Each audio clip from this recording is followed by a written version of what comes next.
ও বাজিরে কি গরম শুরু হয়েছে। ও আর হারি রে। কি গো দাদা, কি অবস্থা আপনার?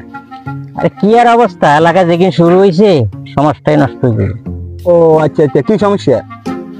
আরে কি আর কমু, কুদ্দুচার হলার অভিজ্ঞা আত্মাচার হলা হেজ্জা তা আন নাতিনের লগে যা শুরু করছে এগিন হইলে তোমারও মাথা নষ্ট হয়ে যাবে। কি গন দাদা? ওইস না হেতির হিসি দিয়ে আসিন মাইয়া কুত্তা দুগাইতে আছে। যদি ভালোবাসিস আমারে তুই ময়না রে, তোরে কি না দিমু খাটি সোনার গয়না রে। সুন্দরী কই যায়, দাঁড়াও না একটু। সুন্দরী কি হয়েছে, দাঁড়াও না একটু। আরে দাঁড়াও না, কি হয়েছে? যা দুষ্ট শ্বাস। আরে এত দামাক কেন, দাঁড়াও না একটু। এই সুন্দরী দাঁড়া। বেদ ফলা পাইন তোদের কাজ কাম নাই, রাস্তাঘাটে এসব গুলা করাস। আরে দাঁড়াও।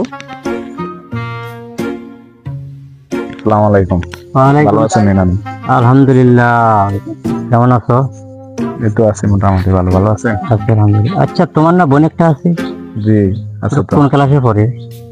যাবে ক্লাস 9 এ পড়ে। ও আচ্ছা, আমার দাদিও মরে গেছে, আমিও একলা। দেখি পড়ে পড়ে তোমার বোন গেলে মোটামুটি লাইনে করবি। আরে মেয়ে কি বলতেছেন? বুয়া বয়সে কি আপনার বিমরুতির রোগ ধরছে নাকি? বুয়া বসে তো করান যাইতো না, তাহলে আমার নাতিরে কম আর কি। আর বোনেরা ফটাইতো আর তোমার বোনের শিশা হাঁটতো। আপনার সমস্যা কি? আপনি একবার নিজের কথা বলেন, আবার আপনার আপনার নাতির কথা বলেন। আপনার সমস্যাটা কি নিয়ে? বুড়া বয়সে কি আপনার বিমরুতি ধরছে না আপনার নাতির বিমরুতি ধরছে? এগুলা কি বলতেছেন আপনি? ও আচ্ছা, আমারে বিমৃতি দিচ্ছে। এরে বেড়া অন্তর বিমৃতি দিচ্ছে কেন? একটু একটু মায়ের হিসেবে তোরা টিজিং করলি, তখন বিমৃতি ধরে নাই, তখন তোকে মনের ভিতরে ইয়ে করে নাই, তোদের সিচুয়েশন কাজ করে নাই ব্রেনের ভিতরে। আমি তো তোর বোনের দিয়ে এটা অভিনয় করলাম, আমি বুড়া বয়সে এটা তো অভিনয় করলাম, এটা তো বাস্তব কথা না। তো ওরা বুঝাইলাম জিনিসটা কি। ওই মেয়েটা তো কারো বোন, কারো মেয়ে।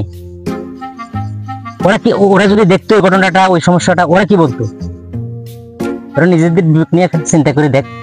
আমি তোর বোনের কাছে আডম বসে দেখে তোর খারাপ লাগে, এই ব্যাপারটা নিয়ে দেখতো, একটু চিন্তা করে। বন্ধু আসলে দাদা যেটা করছি ঠিক আছে, আমরা যেটা করছি ওটা আসলে ভুল করছি অনেক, আর করা যাইতো না।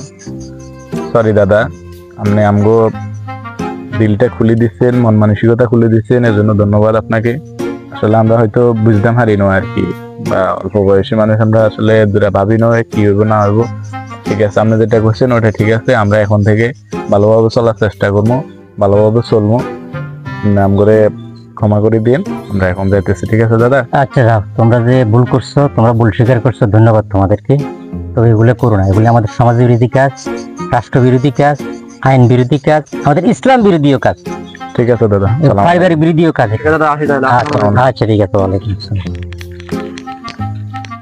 আসসালামু আলাইকুম। আমাদের আজকে এই ভিডিওটা করার মূল উদ্দেশ্য যে সমাজে যে ইফটিজিং গুলো হয়, মেয়েদেরকে যে উত্ত্যক্ত করা হয়, এগুলোর জন্য শিক্ষণীয় বিষয় নিয়ে আমরা আজকে এই ভিডিওটি করছি। আপনাদেরকে এটা বুঝাতে চাইছি আমাদের অভিনয় সম্পূর্ণ কাল্পনিক, তো সেই সব আপনারা নিবেন, ভুল ত্রুটি আমরা সংশোধন করে ক্ষমা দৃষ্টিতে দেখবেন। আর আমাদের আড্ডাবাজি আমতলার পাশে থাকবেন, ফলো দিবেন, লাইক দিবেন, লাইক দিয়ে আমাদের সাথে থাকবেন। ধন্যবাদ সবাই।